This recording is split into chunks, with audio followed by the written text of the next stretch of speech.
Okay. Well, whether you like cats, dislike them, or just indifferent to them, you're going to find out a lot about them, not just about the FieldHaven Feline Center, but a lot of things about cats that will hopefully help you, those of you who are owners. Of course, those of you who don't have cats yet and are really interested, Joy will talk about how you can get a certified cat. They don't know daylight savings time, just to warn you.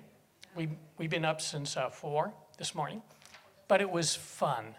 And someone told me it was cute. My wife's over there giving me signals. Okay. Joy has been doing lots of presentations all around the area. She knows a lot of things about cats, things that probably more than any of us know. So she's fielded all sorts of questions. She's been a cat lover since she was a little girl, growing up on a farm in New Jersey. How many of you knew there were still farms in New Jersey? Oh, okay, it is a surprise to me. But she's had cats, but her first rescue cat was a cat that she found when she was well, you were interning. I was actually working in a dairy farm when I was a teenager.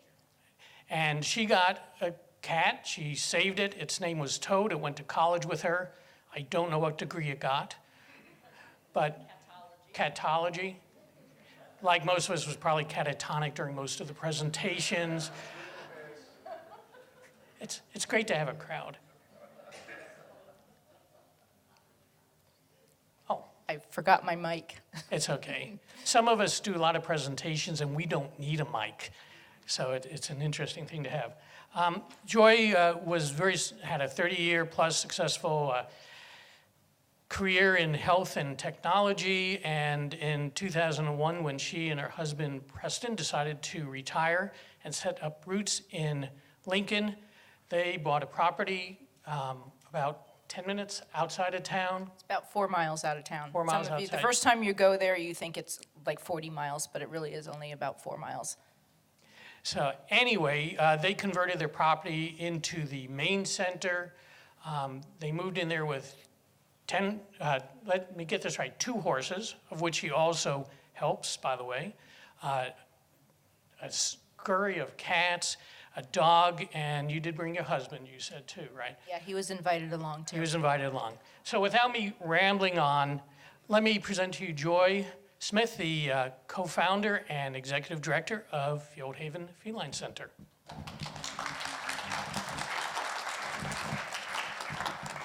Thanks, everybody. And I am really honored to be here. This is really exciting. And what's more exciting is to see how many people are here. So thank you for honoring me by coming out and honoring FieldHaven.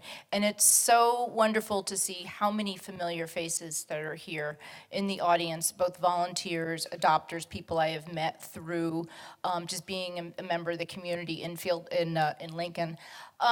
So I am the executive director, but I go by another name too, because after all, I do run the only legal cat house in Lincoln.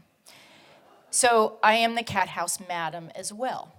And to that distinction, a daughter of a friend of ours who spent a summer at FieldHaven interning when she was a teenager wrote her college entrance essay on the cat house madam. And she got accepted into every college she applied for. So that's my distinction. And Pete, tell me if I'm wandering too much out of the way here. I've got to get used to this little setup here. Okay, so warning, disclaimer. There will be cat videos today, okay? So just a disclaimer. Not that any of us have ever seen cat videos, right? So I get asked a lot, when did you start liking kittens and cats? Well, this is me. When I was a 5-year-old, and there I am 50-some years later. I won't tell you how many 50, but 50-some years later. Nothing's really changed, has it? There I am with a cat on a horse with a helmet on my head, and that's about all that's changed, except I'm a lot older, a lot more wrinkles. So I want to show you a quick little video here of me as a child. And this could perhaps be the first time that I ever encountered kittens.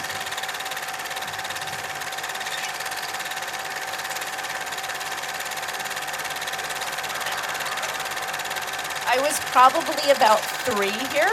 So I think you're all witnessing the start of the crazy cat lady.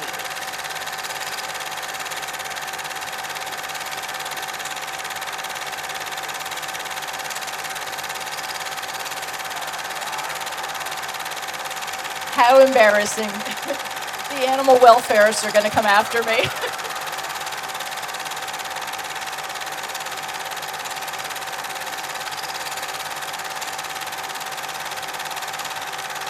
That poor mom cat.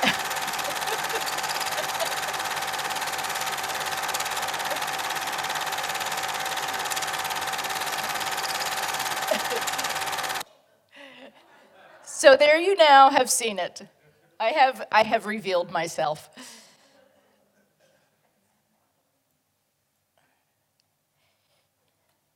So what is FieldHaven? That's what we're going to spend the next 4 or 5 hours talking about. But it really literally is my dream come true. On the, On the left there is my sister Jan and myself. My sister Jan helped me start at the beginnings of FieldHaven in 2003. Who remembers, who was a volunteer in 2003? There's a couple of you, yes, Lorraine, yep. We have some people here that have been with us that long.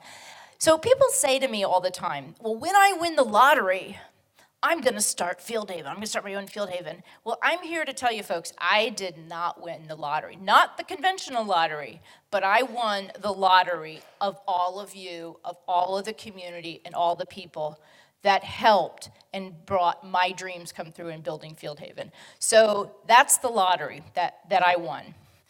I would not mind winning the real one, though. So really, what is FieldHaven? We're a shelter for homeless cats. That's the first thing that comes to mind, right? We're a place where you can adopt a cat, you can volunteer. How many volunteers are here? Oh my gosh, that's so exciting. You can get your cat fixed, or a cat fixed. Doesn't even have to be your cat, it could be your neighbor's cat. We accept any cats to fix them. You can get vaccines for your microchip for your dog or cat. Dogs, you say? Yes, we do a little bit with dogs. We don't shelter dogs, but we do some services for dogs. You can learn how to trap a cat. Who here has trapped a cat? Oh, great. Okay, and the rest of you, there'll be a lesson. Jen, get their names and numbers at the end of the presentation. She'll teach you how. It's a place you can shop. We'll talk about that later. It's when you find a stray cat in the community. It's where you can call. You can bring out-of-town visitors to see us. How many people here have been out to the shelter? Oh. So you know it's a fun place to visit. And we actually have people come to FieldHaven as a destination, not to adopt, but just as a destination to visit the cats and see what we're doing, talk to us, and learn about what we're doing. And get advice. That is one thing that we love to do. We love to talk cats, hence why we're here today. And we'd love to tell you how to address your cat problems. We call ourselves the center of all things cat in Lincoln, but we're going to talk about how we have gone well beyond Lincoln. And our tagline is, for every cat in need, a solution. Sometimes those solutions are really hard, and we have to get really creative, but we've got really creative minds. And so every cat in need, we want to find a solution for. So how did FieldHaven start? I didn't set out to go, okay, I'm going to open a cat shelter.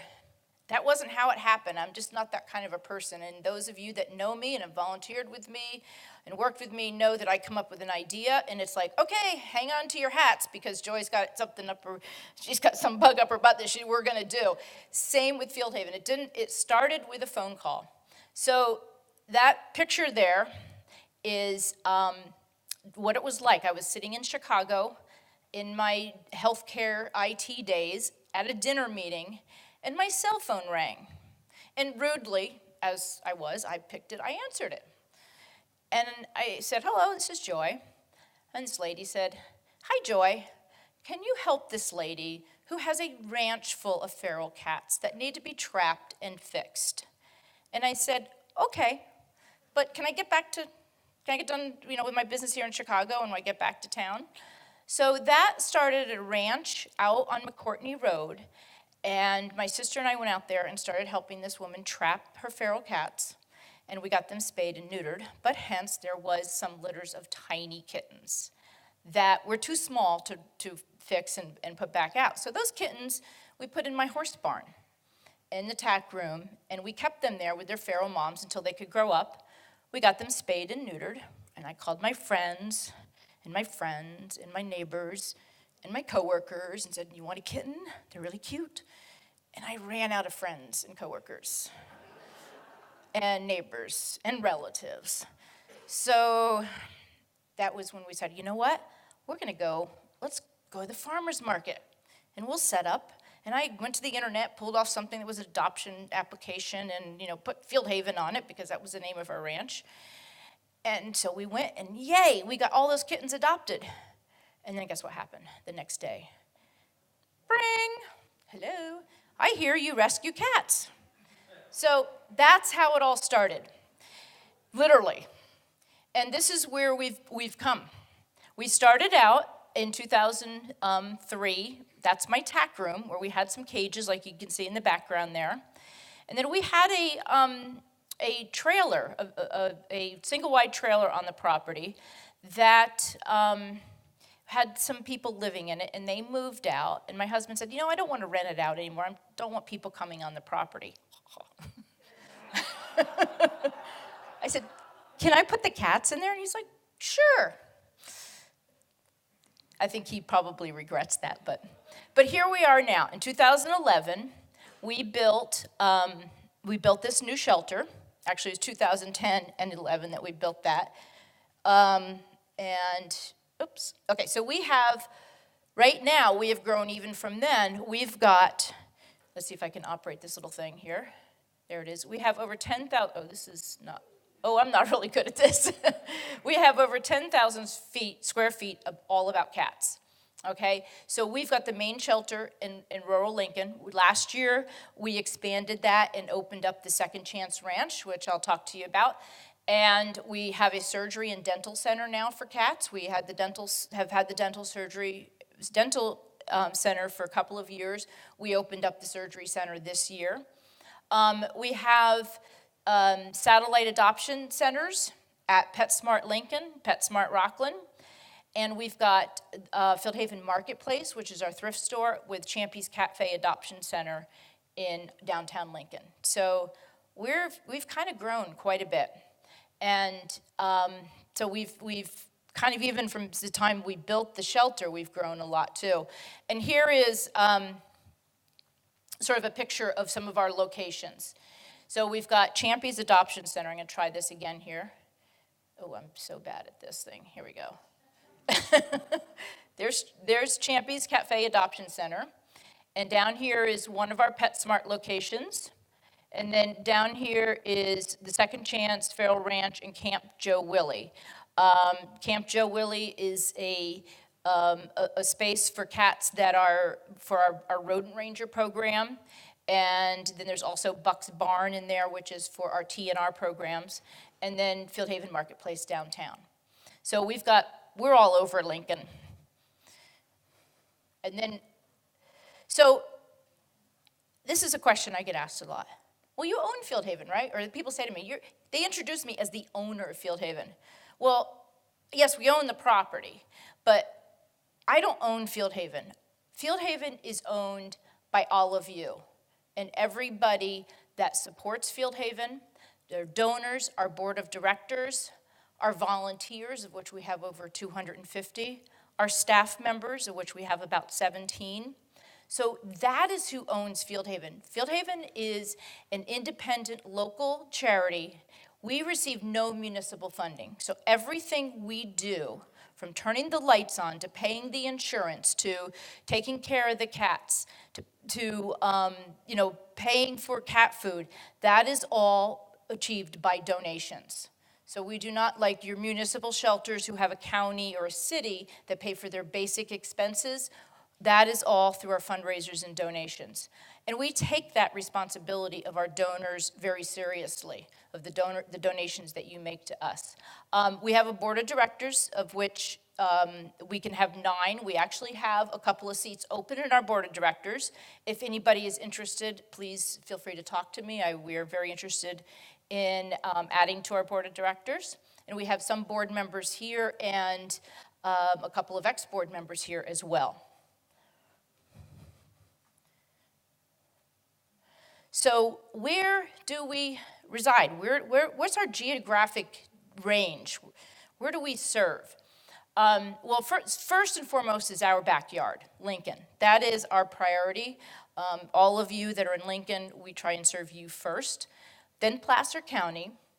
And we have gone this year, because we've been so successful in Placer County, we want to take some of the things that we have learned and achieved in Placer County and bring that to other areas that need help. And that is Yuba County. We will talk a little bit about Yuba County in a little bit, but we have a focus in the city of Marysville in Yuba County. So we're taking our success and taking it to other areas and teaching them what we've learned here. And then as resources are available, we can go out of the area. So, you know, we've worked in place in the whole Sacramento area, pretty much the whole state of California. And as a nod to my home state in New Jersey, we actually, when Superstorm Sandy several years ago, we accepted a plane load, well, not quite a plane load, but quite a few cats that were refugees of that storm. And we accepted them. And that started with a relative of mine that passed away in the storm, and it started with her 2 cats coming out here. And then, like everything I do, it grew bigger and bigger and bigger until we had a whole crew of cats that came out that were refugees from that storm. So we are, you know, as our resources and capacity allow us, we want to go out and help other areas. But Lincoln is where we focus on first. We have a lot of partners. We can't do this alone. We have a lot of partners that help us out and that we work with together. Placer County Animal Services. I've served on their advisory board for probably close to 15 years now. Was part of the team that put together and helped get the funding and the design of the new shelter up in Auburn. And if any of you have not seen that shelter, please go visit it. It's beautiful. It's state of the art. It's just a wonderful place. Everyone thinks of it as the Pound. It's not a traditional pound. It's a beautiful shelter with a lot of great programs. The Animal Spay and Neuter is a huge partner of ours. They help us with making sure that all the animals that come through our program are spayed and neutered. We are very, very fortunate here in Placer County to have some great organizations to partner with. Placer Community Foundation, they have given us a grant to allow to get cats spayed and neutered here in Placer County. So community cats and stray cats.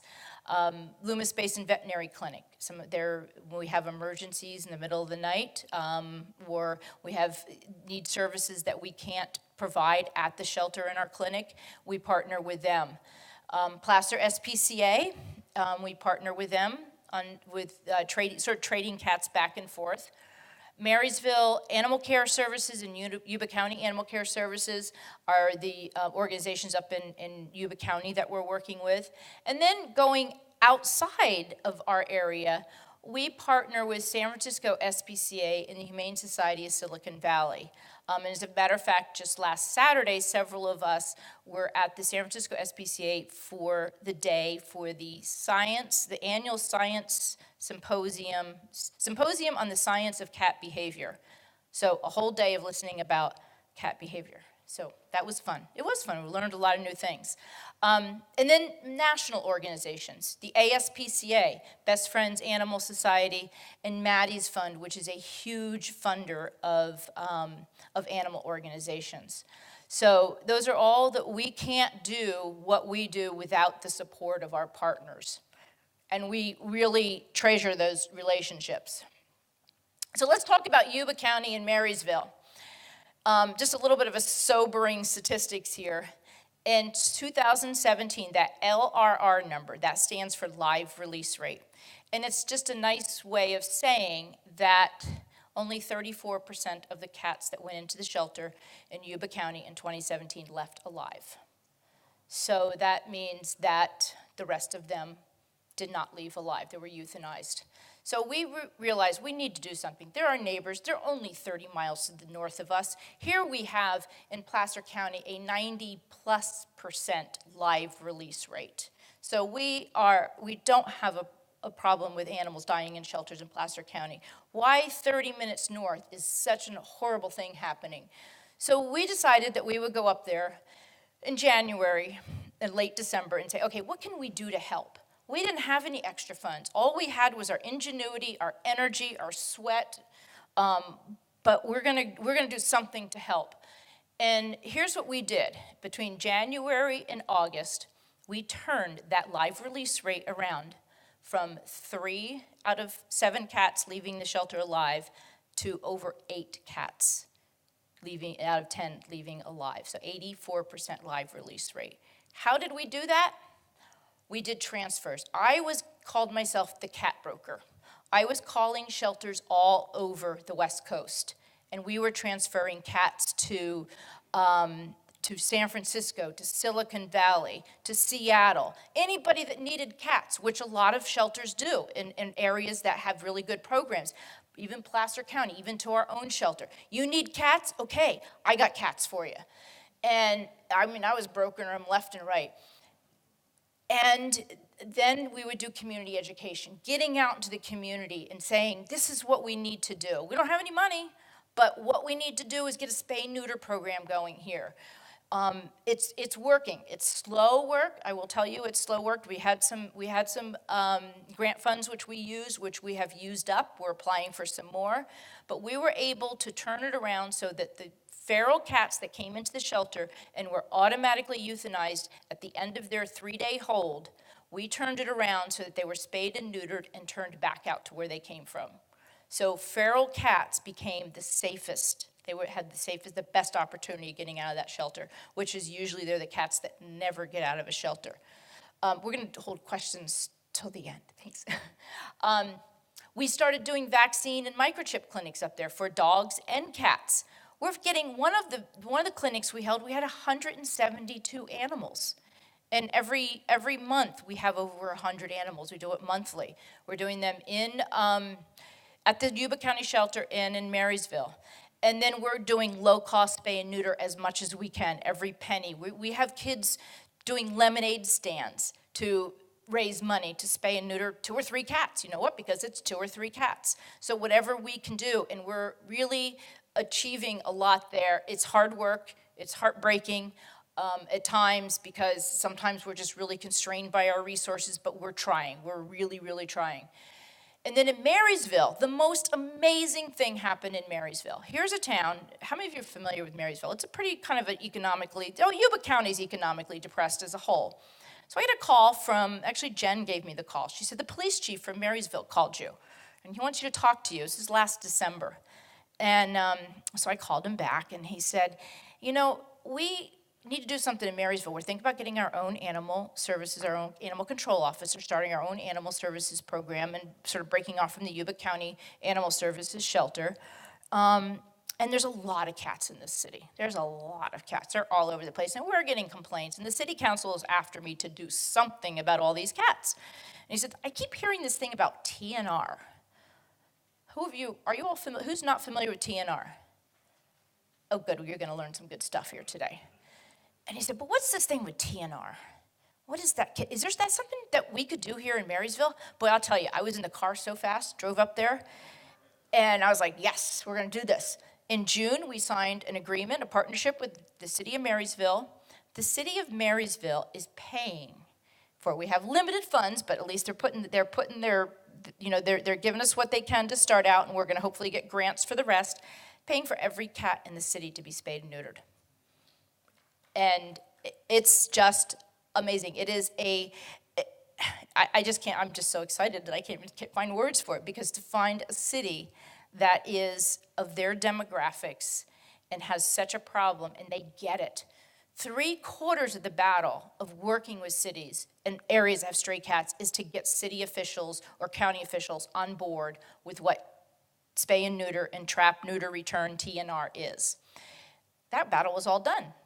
It's easy. So, I mean, it's not easy, but it is. We're going tomorrow to check out a new colony that we just found out about. And okay, we got to get a plan together to get these cats fixed.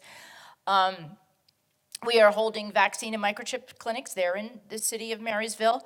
The city is underwriting it so that we can charge only $5. We only have charging $5 for microchips and vaccines.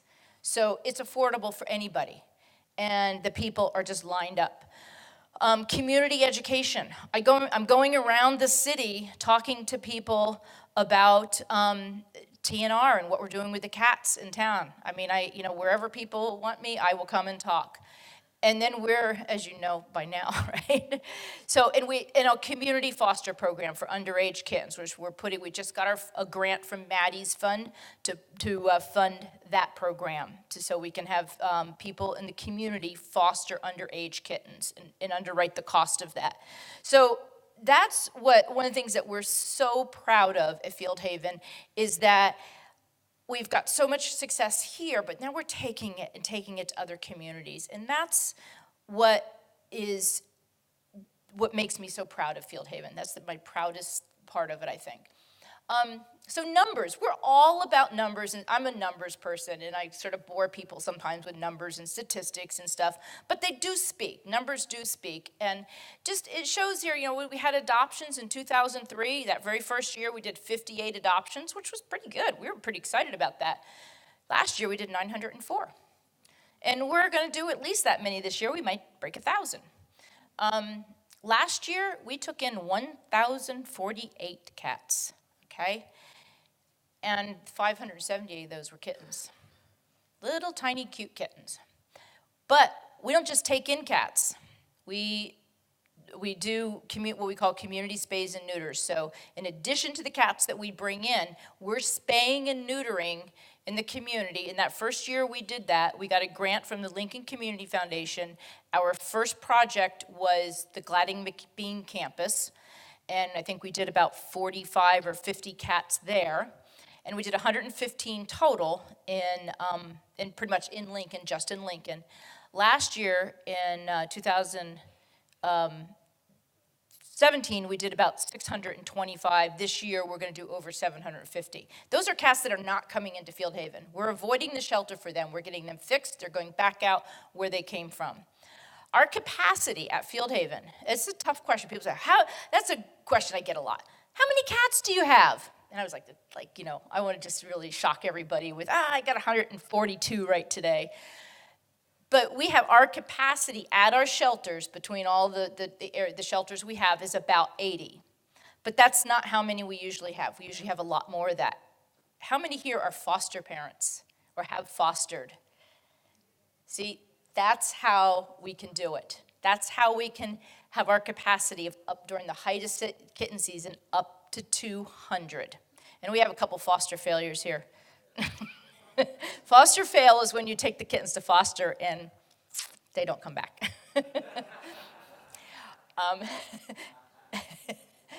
So that's how, with our fosters, that's how we can have that capacity of up to 200. And I think we went over 200 a few times this year, didn't we, Jen? Our average length of stay is 50 days. So a cat comes in, but I need to do a little tweaking of that because that includes the kittens that go to foster and maybe aren't adoptable for, they may not be adoptable for 30 days. So that number is probably a little high, but we have cats that will be there for over a year, a couple years. So it really is, we try and get the cats in, get them adoptable, get them out into homes, because then we can fill that space with a cat that in the community that's in need. We have a pet food pantry for dogs and cats and birds and gerbils and I don't know what else that we have. Whatever pet food or pet supplies we get donated goes into our pet food pantry, which is down in downtown Lincoln. Last year, we served 547 animals in our community for people in need, which was 20,000 pounds of dry food and 4,000 cans of wet food. Those donations come from local stores, food drives. So if anybody knows anybody that wants to do a food drive or knows a store that say, hey, what do you do with your broken bags of dog and cat food? I know an organization that can use them. So what does it cost us to care for a cat when it comes to FieldHaven? That number down there, $350, that's our average cost. That for a cat that comes in, we've got to give it vaccines, we've got to spay and neuter it, we've got to do a blood test or blood tests sometimes, flea treatment, worming, we do an exam, microchip, and then of course food, litter, and supplies. And then what if it needs a dental, or it needs extra labs, or it needs surgery or other care? So that's an average. Some cats will cost us less, some cats will cost us well into the thousands. But so it's an average of $350 that we spend for every cat that comes in. Now remember, we're not getting any municipal funds that's underwriting that cost.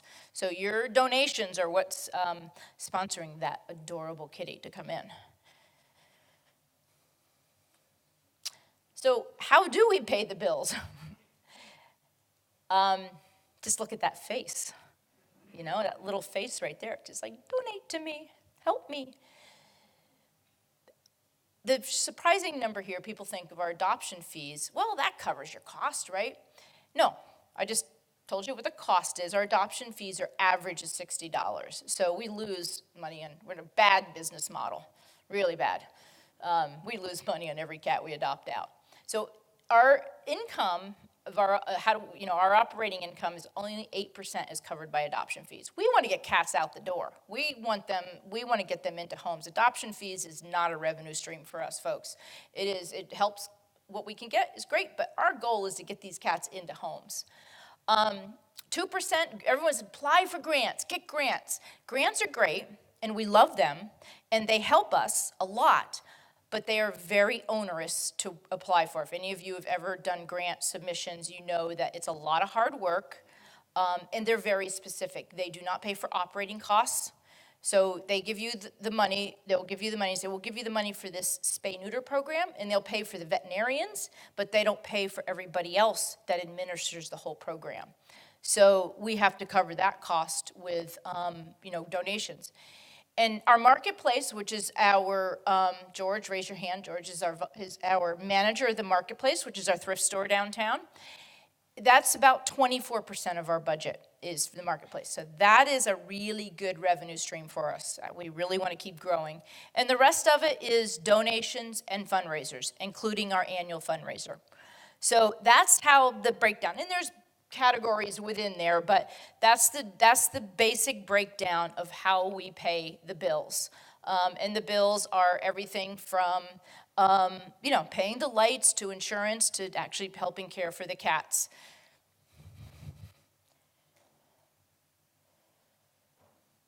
So let's talk about some of the programs now, some of the different things. You know, we all do adoptions, okay? So that's the thing we're most known for, and when you think animal shelter, you think adoptions. Well, what I always like to tell people is that adoptions are really, it's a byproduct of what we do. It's a side business. Our business is trying to control the population and keeping animals out of shelters. So the adoptions are those animals that we can't help through our other programs. So controlling the population is a huge thing. And I thought it ironic last night. We were watching a special on public television about big cats, and about big cats, so many of them are becoming extinct or nearing extinction. And I thought, well, how ironic is it that these big cats, we're trying to do breeding programs so we can keep them populated. And here we are with domestic cats. We're doing everything we can so that they don't breed. So it's kind of a little bit of a, it's ironic there. But we do have our spay-neuter assistance program, which is called SNAP, which provides low cost and no cost spay and neuter for people in the community. Now here's some terms that we're going to talk about. I'm going to give you some alphabet soup and some acronyms here. TNR, I mentioned that before. TNR is trap, neuter, return. What that means is you bring a cat in that's in the community. It could be a feral cat, a semi-feral, whatever. It's a cat out in the community. and it doesn't have a home. We bring it in, we spay and neuter it, so we trap it because if it's feral. We neuter it, we return it. We put it back out, okay? Shelters don't want cats that are feral or semi-feral because they can't find homes for them. So what becomes the outcome for those cats? They get euthanized. So they're happy out in the community. We want to return them, but we don't want them breeding anymore because we want the population to go down. RTF is a newer term, means the same thing, so you'll hear them used interchangeably, and you'll also hear it say as community cats. Return to field is under the premise that a cat comes in and it's healthy, it looks good, maybe it's not part of a feral colony, might be not even that unfriendly, but somebody owns that cat. Somebody probably, it's got a food source somewhere, someone's caring for that cat, but we don't know, we may have just trapped a neighbor's cat, or your neighbor, you brought it in, you thought it was a stray because it's in your yard. Well, we've made this assumption for years, oh, that cat, because it's in my yard, you know, it's got to not have a home. But as we know, cats wander. So we found that through studies and statistics and numbers that a lot of these cats, we were actually taking people's owned cats and putting them in a shelter and finding them a new home because maybe that person hadn't spayed and neutered them or microchipped them, but still, they may have loved that cat. So now we do a practice called RTF, return to field. We bring that cat in, you're healthy, you look good, we're gonna just snip you, and we're gonna put you back where you came from. And then they go, and I've seen it sometimes, like you'll see on Facebook, my cat was missing for a couple days, and it came back, and it's got an ear tip, and it's got a shaved belly. What happened to it? Oh, well. Too bad, it was in the wrong place, and now it's fixed. And that's the same what we call community cats, is another word that you'll hear, and we kind of use them interchangeably. Colony management is part of controlling the population. So, okay, so we have this colony of feral cats that's living at Gladding McBean, for example. So we go in and we spay and neuter them all, and we put them back. Well, then you've got to manage that colony because A, they do need to be fed or something, they have to have some sort of food source, and B is what if a new cat comes in? So if a new cat comes in, we got to grab that cat right away and get it fixed. And then what happens with those colonies over time is through attrition and time, the population goes down. So using the example of Gladding McBean, we spayed and neutered, we TNR'd that colony in 2005, I think it was. By 2000, probably Jen, help me here, 9, 10 maybe? There was no cats left. Because through attrition, those cats died off, or maybe workers took them home, but because there was no new, if a new cat came in, boy, those workers, the Gladding McBean employees brought that thing to us right then and there. We're doing the same thing at Sierra Pacific now. Nortec, the garbage dump, same thing. We have a partnership, a contract with them. So that way, that's how we're controlling the population. And in 2003, when we started, Placer County and Lincoln had a lot of feral cats. We'd be downtown Lincoln, and there would be just cats at night running all around. Well, now there's not.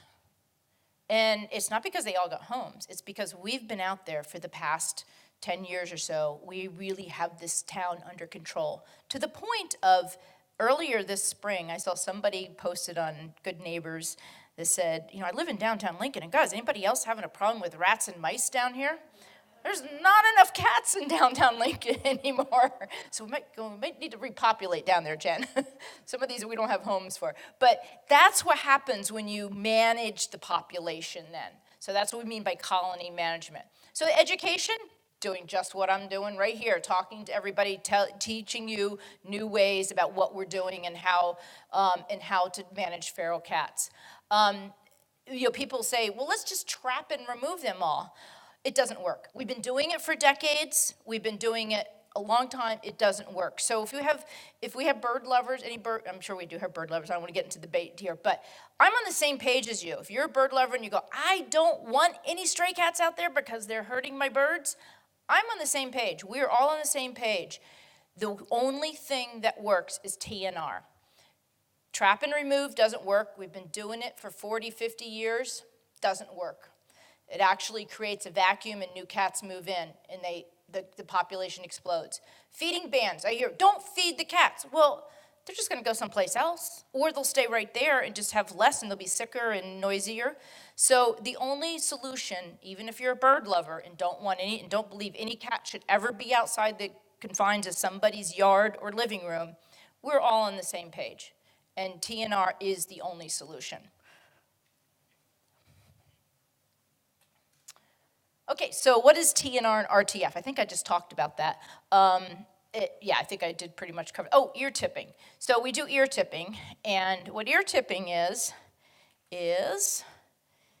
we cut off part of the ear. So they get this really hip kind of look with an ear tip. And that means that cat has been fixed and it's rabies vaccinated. So how many of you have, I'm going to talk a second about rabies here. Little PSA on rabies. How many of you have indoor-only cats? How many of you have your indoor-only cats are regularly vaccinated for rabies? Okay, we got some that aren't. Please do it. And here's why. We do have rabies in this area in Placer County. Mainly in bats. Bats can get in houses. Your indoor cat is dying to hunt. It grabs a bat, and we had this happen last year. One of our cats that had been adopted from us as a kitten, and the family did not get its rabies vaccine when it was old enough, and that cat ended up having to be euthanized. And it turned out, fortunately or unfortunately, the cat did not have rabies, but the bat was rabid, and but they have no way of testing with no rabies vaccine history. Same thing happened, a different family. Their cat had a rabies vaccine history, had proof of rabies. They just had to do a minor quarantine on that cat. So please, even if your cats are indoor only, get them rabies vaccinated. And you can, on the 18th, you can bring them down to the marketplace and we can do it for low cost. How's that for a PSA? But that means, and that's what's important about the cats that are out in the community with that ear tip. That means, because people say, what, those cats might be a public health problem. Well, if they're not fixed, yes, they could be. But that ear tip means that not only are they fixed, they've had a rabies vaccine, and that's really important. There was one kitten here in Placer County this year. I think it was in Loomis or Rockland that came into a local veterinary practice, and it was rabid. So it's very uncommon, but it does happen. And I don't want it to be my cat when that does happen. So what the heck is the difference between feral, stray, and community cats? It's all kind of the same thing, actually. But technically, a feral is a cat that's unsocialized to humans, and they originate usually from lost or abandoned cats. So the parents might be friendly, but then the next generation becomes feral, and then so on, they stay feral. A stray cat is living on its own, and they remain sociable they remain socialized and adoptable. So that's the cat that people, unfortunately, move away, leave behind, dump out. We hear it all the time. They dump it out someplace. Oh, Sun City's a great place. It'll get taken care of. Let's just take it up there and open the door. So that's a stray cat, and that probably needs to go into an adoption program. A community cat is a cat who lives outside. Could be owned, could not be owned. It could be just a neighborhood cat, but it's getting food. It's going from house to house to house. And, you take care of it on Tuesdays, and Lorraine takes care of it on Wednesdays, and it goes around. It's happy. Its hood is your court or your street. And they may be feral or they may not be feral, but they're happy. That's their home. They don't need to be rehomed. And so that's the three, and you'll hear us use those kind of words interchangeably, but they're all outdoor cats, and they all do need to be spayed and neutered. And we prefer them to be ear-tipped, because that lets us know that they're vaccinated and fixed. Okay, on to our next program. We call it the CAT team, the Community Cat Assistance Team. And this is one of the things that I am most proud of at FieldHaven. We answer calls, and a call can be, you walk up to me, Lynn walks up to me, she sees me in the grocery store. She goes, "Hey, Joy." I get this does happen to me. "Hey, Joy, I got this cat that showed up. This mom cat and litter showed up in my garage. What do I do?" So it's those encounters, giving advice. or more formally, we get an email, or we have people call the shelter looking for advice. So we get about 13,000 of those calls a year. Now, that number's a little bit extrapolated, but I think it's way more because I don't know I can't count every time Lynn comes up to me in the grocery store. Sorry, pick it on you, Lynn. But it's just, these are the ones that we can track. And they range from everything. Adopting, we love that. I want to adopt. I lost a cat. I found a cat. I've got a medical problem with my cat. What do? I have a behavior problem. I'd like to volunteer. Love those. Can I come have a tour? Donations are favorite. And anything that has to do with cats, and sometimes not, which I'll show you in a minute. But 53% of those calls are for rehoming, or what I don't like is when people say, I have a cat, they call and say, I have a cat I need to get rid of. I hate that. It's like, do you want to get rid of your husband or your kids, Just, you said yeah. So the average is, because we track all these statistics, the average is 3 cats per call, okay? So sometimes it's 1, but sometimes it's like, I have 10 cats and I'm moving in 2 days, and I have to have a home for them all in 2 days. So when we add that all up, that's 20,000 cats a year we're asked to intake, okay? You saw how many we took in, right? 1,000. So what does that leave that we can't take in? About 19,000 cats. So what do? We don't do like a lot of other places. We'll say, sorry, we can't help you. We don't do that. We try and help you find a solution. We try our darndest. Anybody here work on the cat team? You know the calls that you get and the things that you have to think outside the box. And sometimes it's an hour on the phone with somebody that comes up with every excuse in the book. But what we do with those other 19,000 is we educate, we provide advice, we give tips, and we educate, and we educate, and we educate. We give them something to go away with. They may not want to hear it. That's their choice. Sometimes people, no matter what you say, they have an excuse. I remember somebody called, and she had her grandmother had several kittens on her property that she needed to get rid of. And would we take them? And I said, no, I'm sorry, we can't. She was way up in Northern California somewhere. And I said, I'm sorry, we can't. But, let's find out. Let's see what we can do. How many kittens are there? Okay, there's 3 or 4 or 5. Okay, let's get them fixed. Oh, she doesn't have any money. Okay, well, let's find a low-cost spay-neuter program. Oh, we're too far away from anything. Okay, do you have some friends that you can, that could foster them? She doesn't have any friends. Well, does she go to a church? She doesn't go to church. And I said, okay, what about you? Do you have some coworkers? I don't have any coworkers. I mean, it was everything. And I finally just said, I'm really trying to help you, but you're not helping me, so I'm not sure what to do. And that breaks our heart when that happens, because we know it's the cats that but we have to go on to the next person that we know we can help and who does want our help.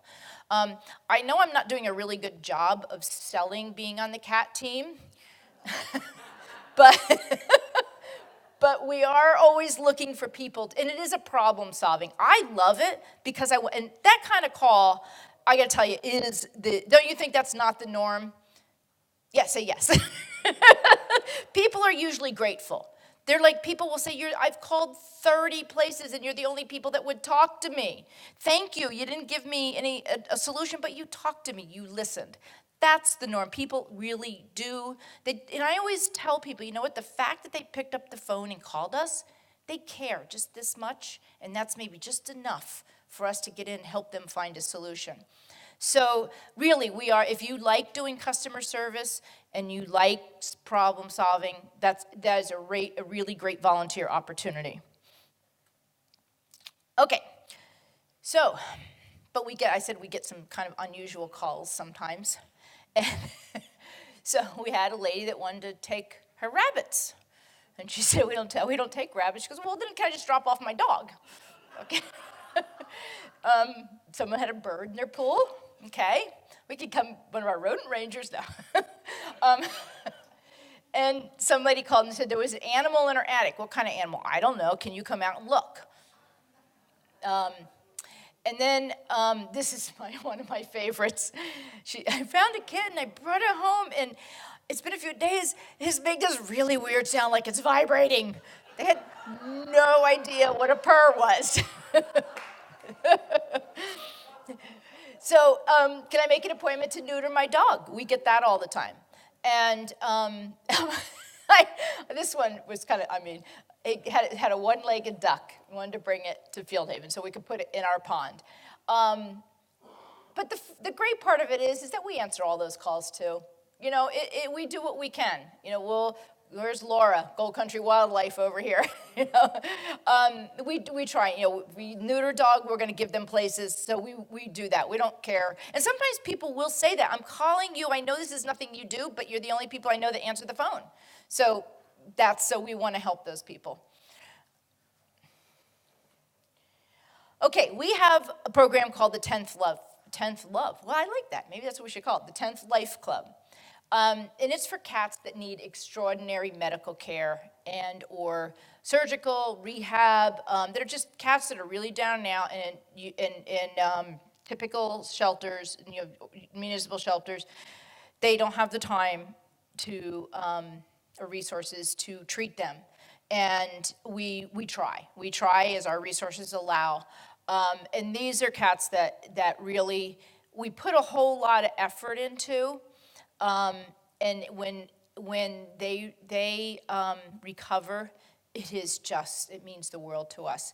And I'm going to show you a video. This is Stitch. He's my current heart cat. We all have, all of us as volunteers, we have cats that are just special to us. And Stitch is a very special boy.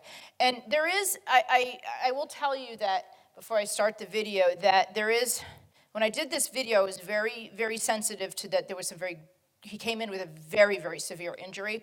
I was pretty sensitive to that. I didn't want to show graphic things in the video. So I didn't, or so I thought, and I had a couple people say that maybe it was I did a little bit, but so just to give you a little bit of a warning. But the pictures are nothing compared to what it really looks like.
So I'm going to be a little teary because I just adore Stitch. And when he came in, he was a true community cat.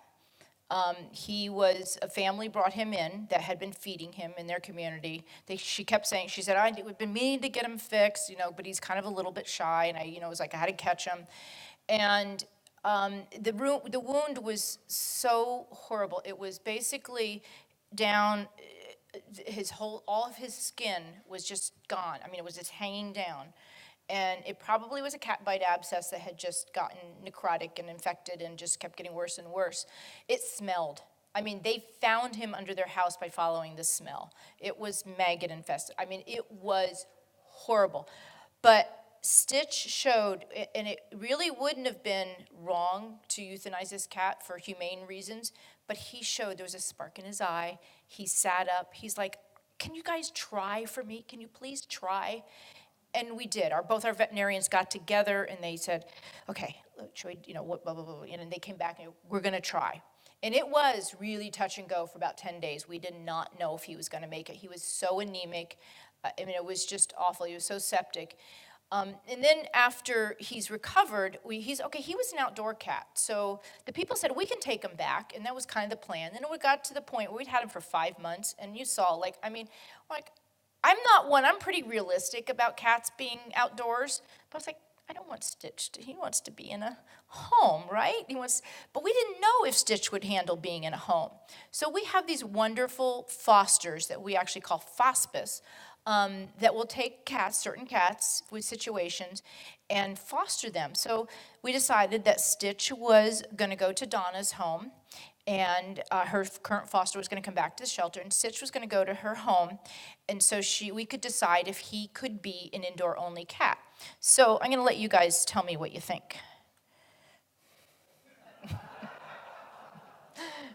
This is like the first 2 days. I mean, so I am on a mission to get this cat adopted. He is a treasure. He is absolutely, the only thing that I will tell you about Stitch is that he probably doesn't want other cats around.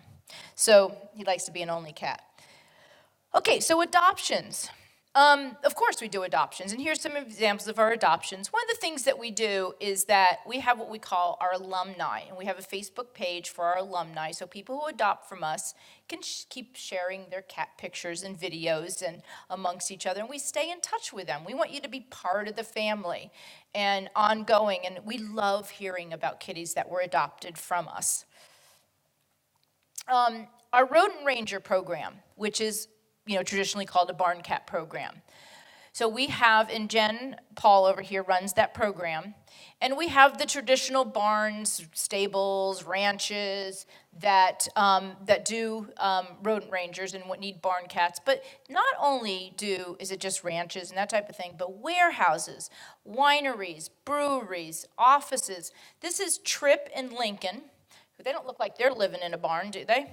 They're in a very nice high-end gift store down in the Central Valley, and their job is during the day to help their mom with office work, and at night they prowl the store, keeping the rodents at bay. We've got some of the other places around. Goat House Brewing has some of our rodent rangers. Sierra Pacific also does. So that's another program that we have for cats that aren't necessarily for a traditional program. So fostering. We talked about fostering. So in 2017, of those 578 kittens, okay, I got to speed up? Okay, I'll speed up quickly. So we have, most of our kittens go to foster, okay? So of those, we have what we call bottle babies, which I'm going to show you a quick little video of a bottle baby. And this is kind of cute. So the bottle babies are this. And we have hundreds of them every year that we need foster moms that will take care of, that will help with bottle babies. So if you're interested in not getting much sleep, bottle babies are a great way to go. Then we have our pet food pantry, which I talked about before. That's downtown Lincoln, and we serve, dogs, cats, any kind of pets. Then we also have community service programs. We don't turn anybody, well, I won't say we turn anybody away from volunteering, but we really embrace youth coming to volunteer with us because The youth are animal, I can't do this forever, and neither can any of us. We've got to have the next generation. So we have a lot of community service, youth, and Eagle Scouts. We have businesses, like on every January on Martin Luther King Day, employees from Sonoma Williams come out and spend a day volunteering at the shelter. So we have a lot of programs. Anybody that says they want to volunteer, they are, we welcome them to come out. Vaccine and microchip clinics, we talked about this, that we do them monthly here in Lincoln at the marketplace for dogs and cats. We do them monthly as well at Yuba County Animal Care Services, and usually quarterly at Marysville Police Department. And we are looking for, if you want to sponsor a microchip clinic, a vaccine microchip clinic, that's another way that you can support us. So basically, those are our basic programs, but you know what? We go wherever we're needed. And sometimes that's out of the sort of the normal. Like, for example, today, disaster sheltering. I've gotten texts all day long. I'm a member of the North Valley Animal Disaster Group. I'm a volunteer with them with the fire that's going on. I got started at 8 o'clock this morning getting texts that we need volunteers to come help with the evacuation shelters for animals. So, and it's not always cats, like that. That's something that we do, that we will go out and work in the shelters, and we've staffed disaster shelters ourselves. So anything that we can do to help out with the cats, we do, and even other animals. So what are some of our challenges? I can tell you, there are challenges. Funding and revenue, which I've talked about, is a huge challenge for us. Being innovative. In this world of right now, 15 minutes, 15 seconds, one day, you got to be creative. We have to always be creative with what we're doing and keeping in the spotlight. And really, on a serious note, maintaining our boundaries is very hard for every one of us, because you saw that the 19,000 cats that we can't take in, that tears at your heart. The people might be assholes, but the cats the cats that are there, that they're behind the people, they didn't choose this. It's hard. We have group hugs, we have therapy sessions amongst each other to really help bolster ourselves up, because it gets hard sometimes, I will admit it, and because those lives are at risk. And then you get the person that says, well, I adopted from you in 2004, and I have 4 cats now, or I donated to you in 2004, and now I have 4 cats, so you should take them. Well, okay. And then there's compassion fatigue. So if you're not familiar with what compassion fatigue is, it's basically all of that, where people that care, and it's not just animal people, it's caregivers in hospitals and with people. It's when that it gets overwhelming. And we actually this year, 3 of our volunteers are attending and Lana is one of them, attending a online course at University of Florida on compassion fatigue, and then they will then bring that information to our volunteers and reach out to some of our partner organizations to share that. So we're always trying to find ways to, to help with those with our challenges. So what can you do to support FieldHaven? Oh, so okay, here comes the, it's like the, the timeshare thing, Here comes the sales pitch, right? Volunteer. We've talked about there's a million different ways you can volunteer. You can donate. Tell your neighbors, okay? Tell your hairdresser. Tell your gardener. Clean your closets. We'll talk about each one of these. I asked our volunteers last week on our Facebook page, give me one word about volunteering with FieldHaven. And this is some of the answers, some of the things that I got. So look at there, it's like, adoptions, encourage, fundraising, decorate, clerical, foster, freeze. I guess that's when we're outside. I don't know who said that. You're doing something cold outside. Somebody said smelly. Well, yeah, litter pans can get smelly. So these are all the things, all the words that our volunteers feel or have found about things that they do or feel at FieldHaven volunteering. And there are volunteer opportunities for just about anyone. And here's just some pictures of our volunteers and happy volunteers. Different ways to donate. We take anything. Cash, checks, credit cards, gift cards. You can fund a program. We have Amazon wish lists and Chewy wish lists that you can go online, and that's Champy right there. He is showing you something that came in one of our Amazon boxes. And then bonus, when we get Chewy or Amazon boxes, filled with stuff, we get all the stuff inside. The cats love the boxes. So it's actually, we're recycling there. Workplace giving. I know probably most of you are retired, but those people that work, there are companies that will match your donations. Facebook fundraisers. How many of you are all like Facebook, love to be on Facebook? Nobody? Oh, you're not admitting it. You can do fundraisers on Facebook. And the cool thing about Facebook is Facebook does not charge service fees.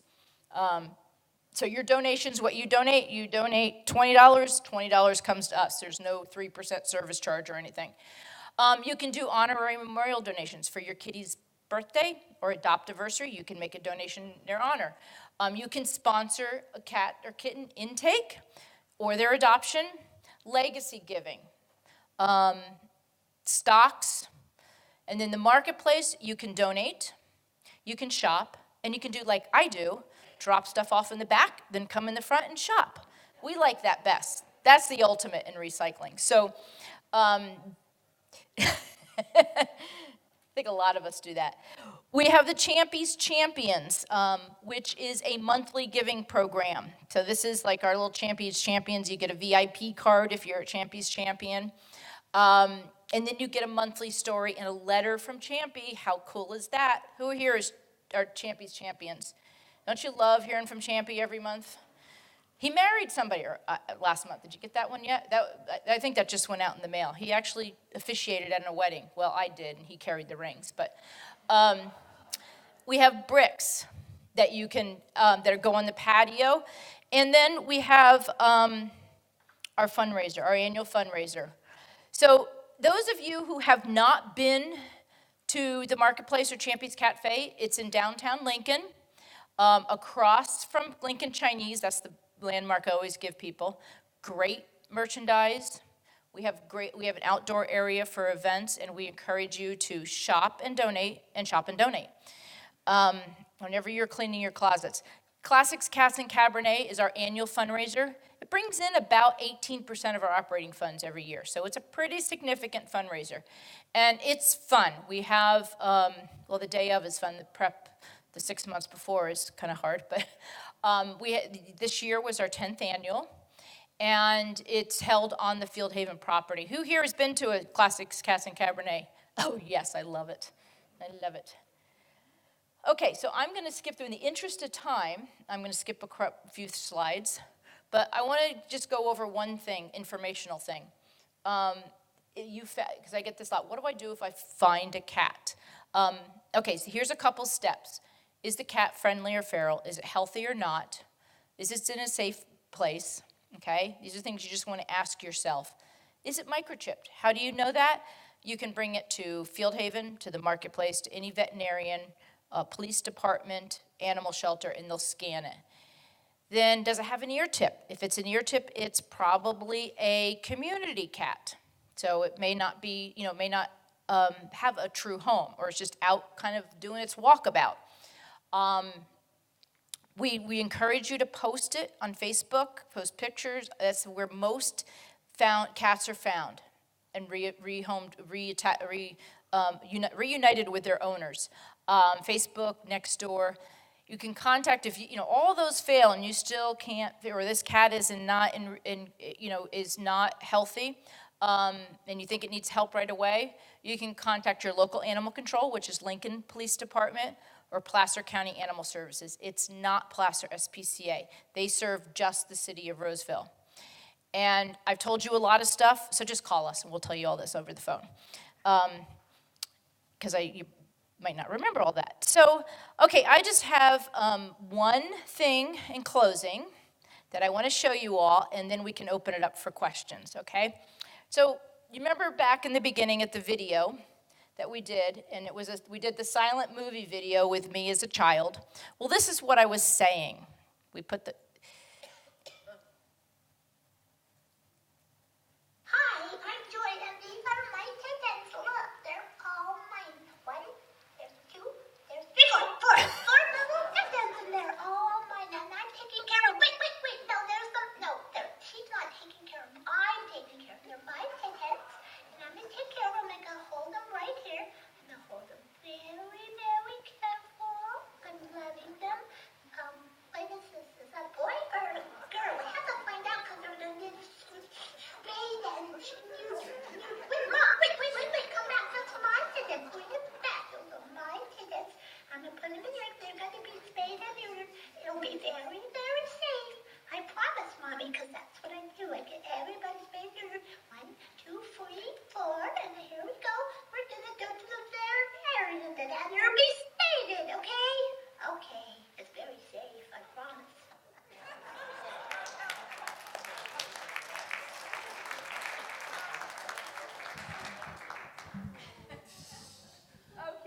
Anybody napping? Okay. This is time for question and answer. Again, you're welcome to come up to the mics. Pete's on that side, I'm on this side. Raise your hand, we'll come on up to you. Please, one question at a time if you have any. You got him? Maybe I can get to him.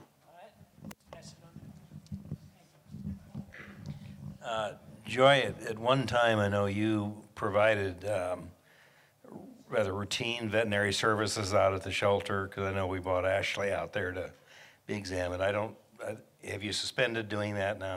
You know, that's a great question, because we just were talking about that this morning. And Scout, did you bring that article? So you could bring that down to me. There was an article, a blog that was posted this morning. This is kind of a little bit of a long way around, but it's really kind of a good point. A blog that was posted this morning in the animal welfare circle says, why animal welfare organizations should fail fast and often. Well, I'm like, what? What do you mean? So I read it, and the point being with this article, with this person, which is written by one of our partners, the Humane Society of Silicon Valley, is that we should try new things. Don't be afraid to fail. We got to try new things because, you know what, we have a lot of work to do. And so we tried doing, and we were just talking about this very thing before I came here today. We tried doing that clinic. We thought, okay, we can offer our customers who are, our supporters, actually sort of a halfway, sort of a semi-service, for their dogs and cats. We found it didn't work. It was a failure because it was economically, we actually lost money on it. So that's why we stopped it. So I'm sorry, long answer to your question, but we tried. We said, nope, we really weren't, we didn't have the facility for it.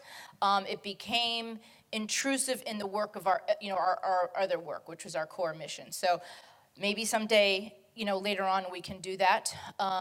But no, we don't offer any veterinary services. Even though we have one full-time veterinarian and 2 part-time veterinarians, they are very, very, very busy just caring for the cats within our program.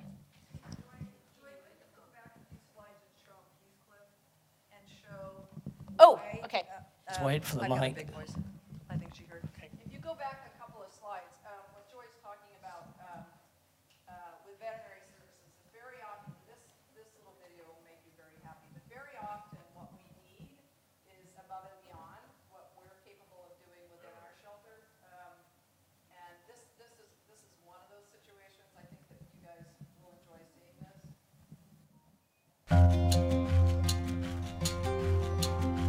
Thank you, Scout. And Scout was my voice, the voice of the 3-year-old Joy.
So this kitten's, his legs were, he was completely paralyzed. And, like, he was a tiny kitten.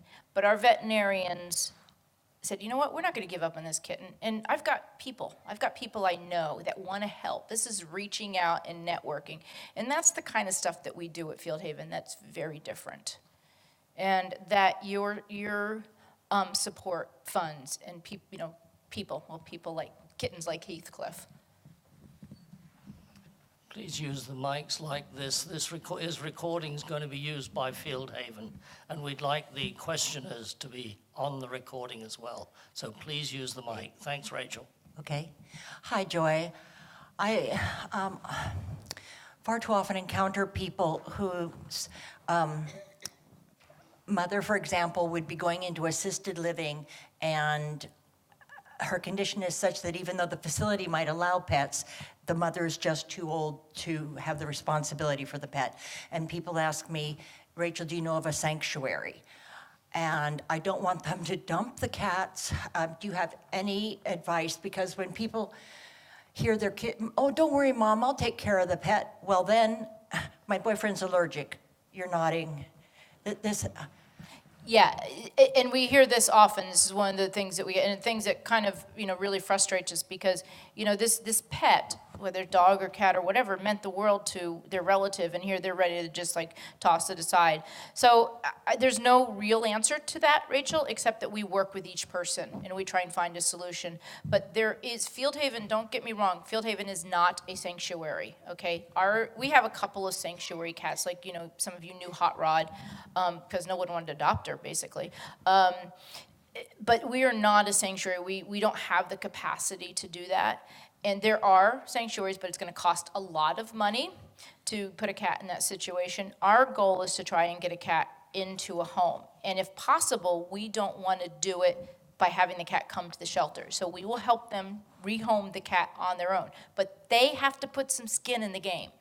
Okay, so maybe their relative that's allergic may have to take some antihistamines for a while they're fostering that cat. Basically, this is not a here, just take my cat scenario. But we'll help them as long as they put skin in the game. They want to help. It's a partnership. Okay, does that help? Just have them call us. We're pretty creative sometimes.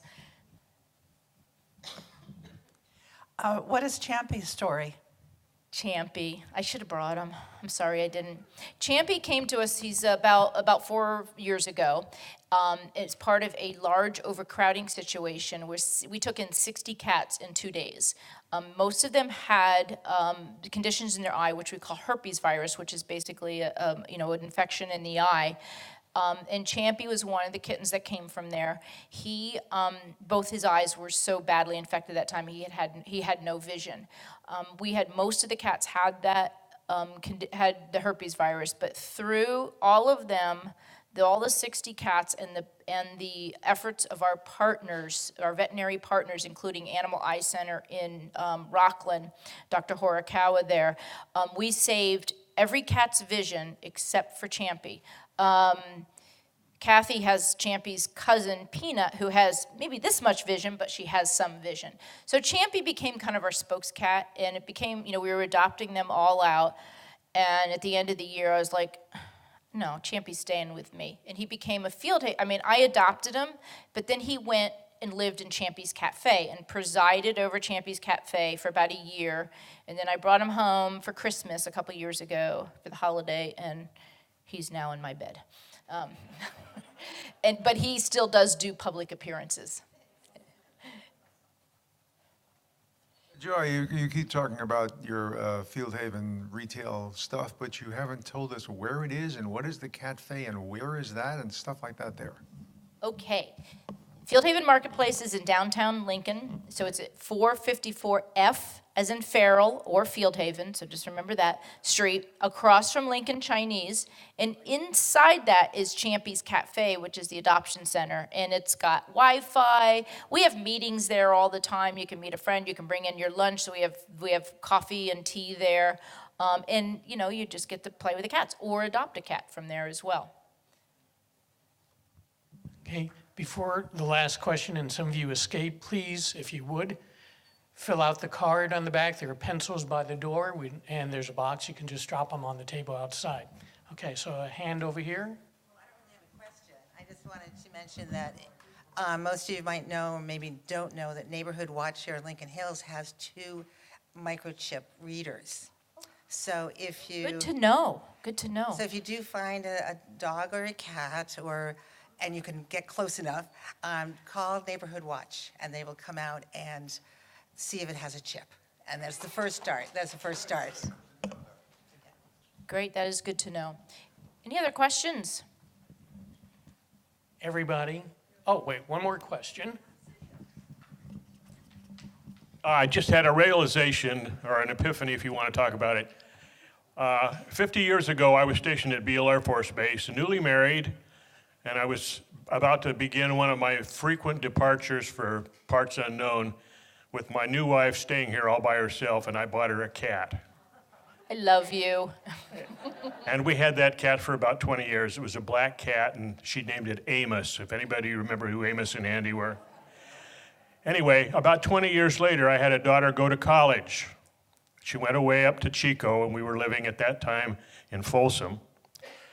And so one day, she had her own place up there, and I bought her a cat from a shelter and took it up to her and gave her, and she had that cat for 19 years. Wow. And so I just recently lost my wife, and we've still got a cat.